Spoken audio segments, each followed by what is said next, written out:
I'm not a fan of long, drawn-out bullshit videos, especially over simple shit. We're replacing a hub. The easiest thing you can do, you do that. Pull that off before you do anything. Don't jack it up, don't do anything. Pull that off. Pull that off. Loosen your lug nuts.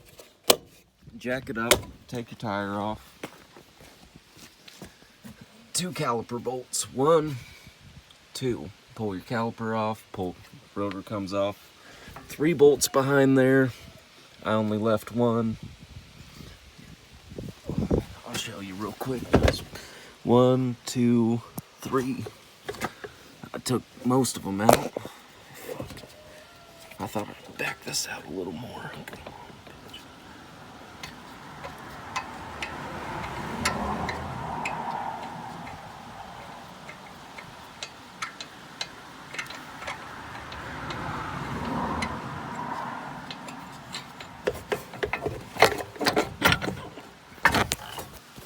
And there it is, hub bearing removed.